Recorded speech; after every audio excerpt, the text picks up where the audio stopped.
My name's Ann Irving, and I'm the Director of Public Policy with AFSCME Council 31. And I hope we can begin today with a common agreement that no one in this room believes it's acceptable that anyone's job would include being routinely spit on, groped, splashed with urine or feces, or for that matter, punched or stabbed or otherwise assaulted. So if we can agree, then the significant increase in assaults that we've seen over roughly the last 2 years in DOC and DJJ facilities needs to be addressed.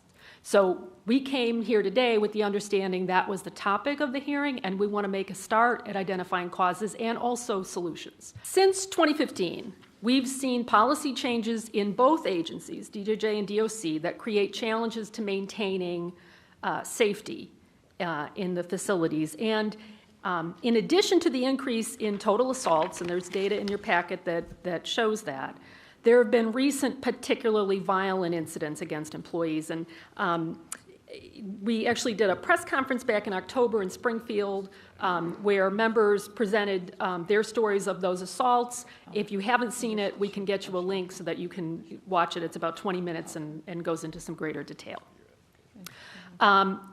Our union has tried to address facility safety through the labor management process.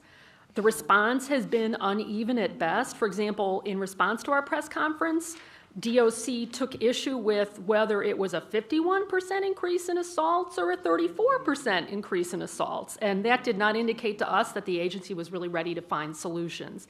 And as for DJJ, our IYC St. Charles members have seen staff assaults skyrocket. It contributes to an extreme staff turnover problem they have at that facility. We visited last week, and we were told 30 staff had quit in the last 2 months. So we went out there, and during our visit, rather than facilitate a discussion with our members so we could identify problems and solutions that would address that problem, which is a problem for management, obviously, management from central office attempted to bully us into curtailing our visit instead of engaging in that kind of discussion, or encouraging that kind of discussion. So again, not a response that indicates to us the agency's ready to talk about solutions. So we're very happy for this opportunity today.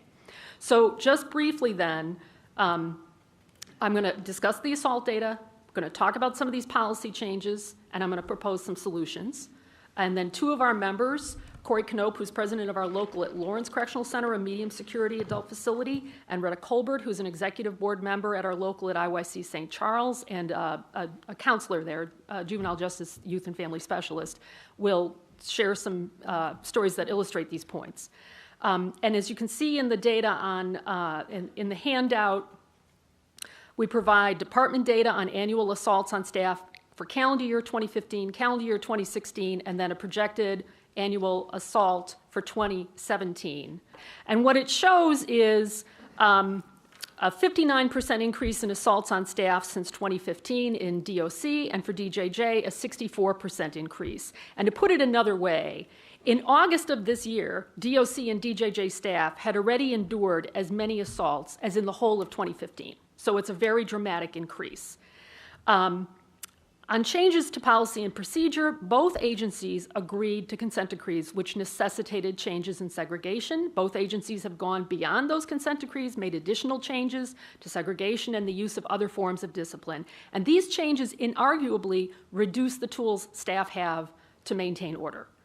Correctional systems require consequences when you break the rules that are proportionate, fair, and consistent, and that's not happening. And Retta's testimony is going to particularly speak to those issues in DJJ. And in DOC, an additional problem, this is DOC specific now, is aggressive reclassification of inmate security levels. And again, there's some data on that in your packet. Population at adult institutions has declined about 5% overall since early 2016 due to increased alternative sentencing, increased good time.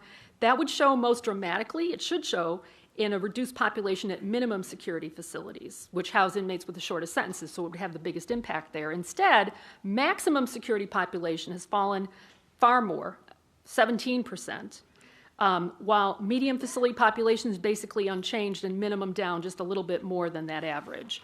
So the data is just there to support what we've been hearing from our members. Maximum facility inmates are being reclassified to medium facilities, medium facility inmates being reclassified to minimum facilities to fill empty beds, even though those minimum facilities are overcrowded.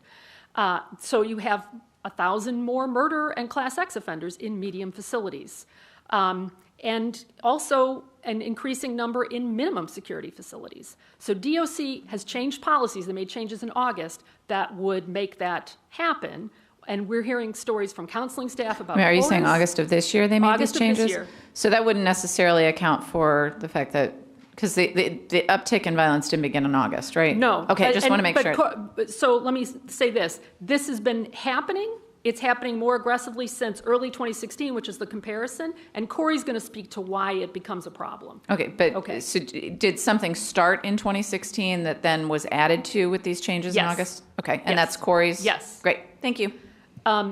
So then in regard to mental health treatment, I'm speeding it up here because I know we don't have a lot of time. In regard to mental health treatment, a lot has been said in terms of where the court monitors are at in RJ and in Rasho about lack of treatment, and we agree with that.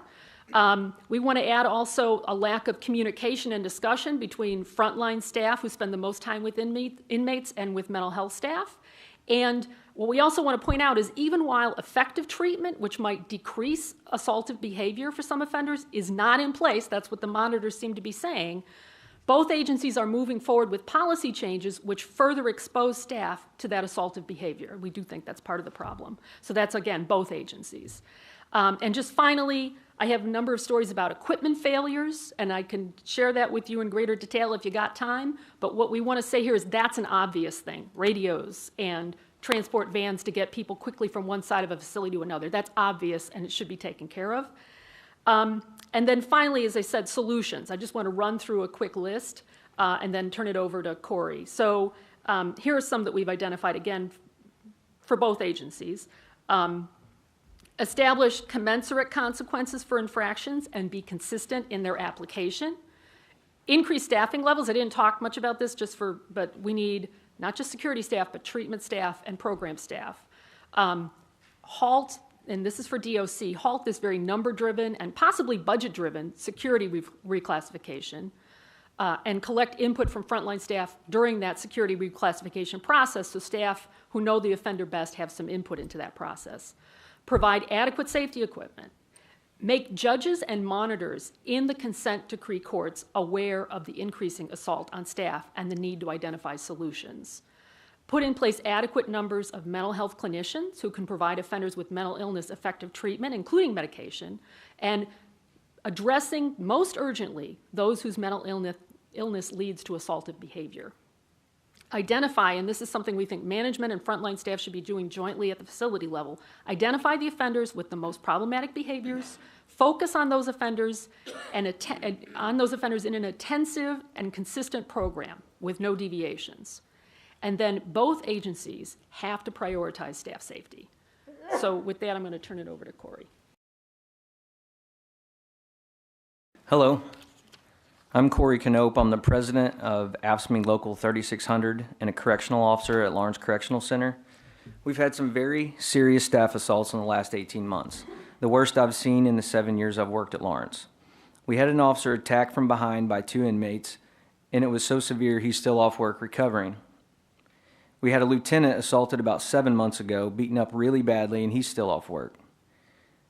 We had 2 officers injured a couple of months ago when an inmate started swinging on them.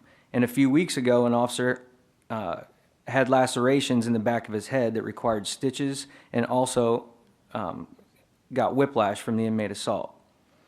Here's what's changed.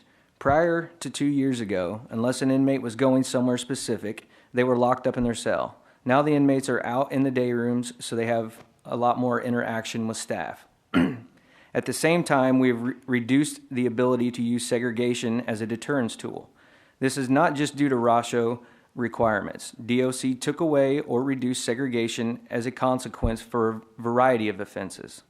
Now we have inmates making alcohol, which in a corrections environment is extremely dangerous. Even reduced seg time hurts our ability to deter high-level offenses like fighting or assaults on staff. So without seg, what consequences can we put in place that are significant enough to deter this behavior?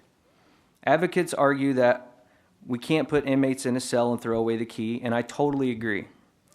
DOC's mission is to rehabilitate. But some of the inmates are very dangerous, violent people, and we can't group them with the rest of the population. Inmates need to be separated and treated according to their aggression level. That means classifying inmate security levels honestly. New sentencing structures and more good time frees up beds in minimum security facilities. DOC is reclassifying inmate security levels, moving medium inmates to those open minimum beds. And medium prisons like Lawrence get reclassified maximum security inmates. That's dangerous. We ended up with an offender who was a 4-time staff assaulter. He was reclassified from maximum security to medium, and 3 weeks later, he was at Lawrence. His first trip to the healthcare unit, he assaulted an officer. The correctional officer had to pat him down before he could go see the doctor to make sure he wasn't carrying a weapon. As the CO was patting down his legs, the inmate turned around and struck the CO in the face with closed fist, punching him several times. The facility did the right thing and shipped that inmate back to maximum security the same day. But why would you reclassify a known staff assaulter to a medium security facility? 2 months ago, we had a union security review team come to Lawrence. One issue was due to staff shortages. We had one security officer in the healthcare unit with 25 to 30 inmates. The doors on the unit are electronic, and you need a security officer security officer to open the door to get in or out.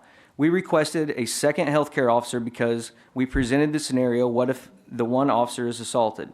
He won't be able to open the door to allow other security staff to respond. Management told us no.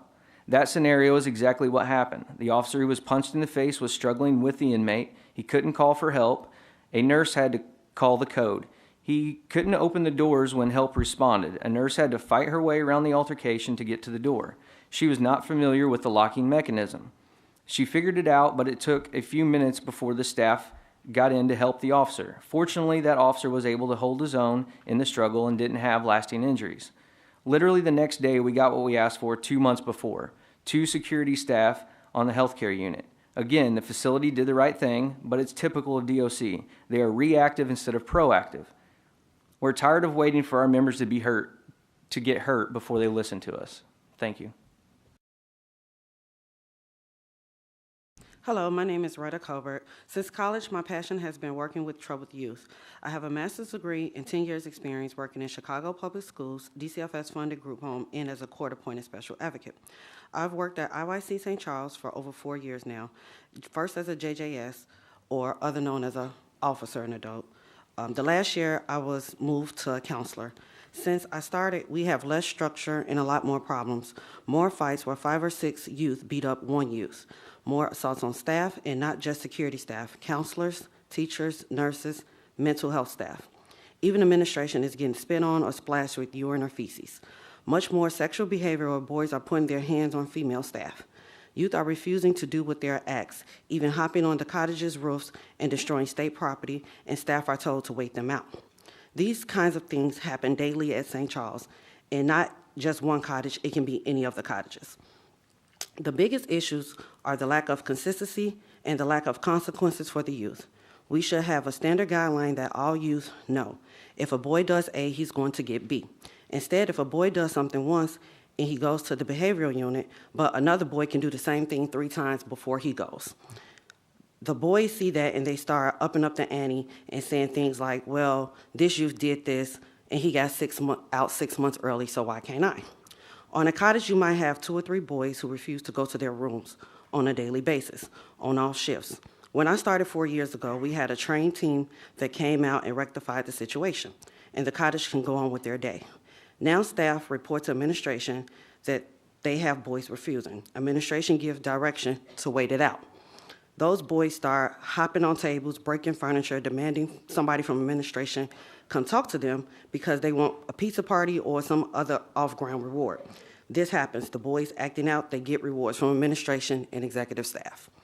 This becomes a domino effect because the boys who did what they were told to do and went to their rooms are now stuck in their rooms, and they might not get a shower that day.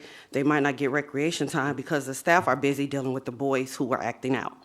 Now youth that are in their rooms, they become upset. They begin kicking on the doors, they might flood their rooms, or the next go around, they might refuse.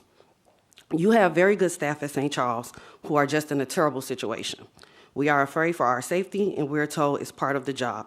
There's a tremendous increase in sexual acting out. Boys are pulling out their penises and begin to masturbate in front of everybody in the day room. Staff tell the youth to go to their room. If he refuses, he continues to masturbate. Before, youth touching and grabbing female staff was unheard of. But now they're very free with their hands. They're not just grabbing females' butt, but they're reaching all up in there. Administration wants to treat it like it's a childish behavior and continue on with their day. We do not know what staff have been through in their lives and what trauma that these type of behaviors might trigger. But then other staff, they get hit with urine or feces, and they are not able to go home unless they use their own benefit time, or they can just stay there and go in the bathroom and wipe it off and continue on with their workday. Part of the problem is the boys are bored. Outside of school, there's no programming.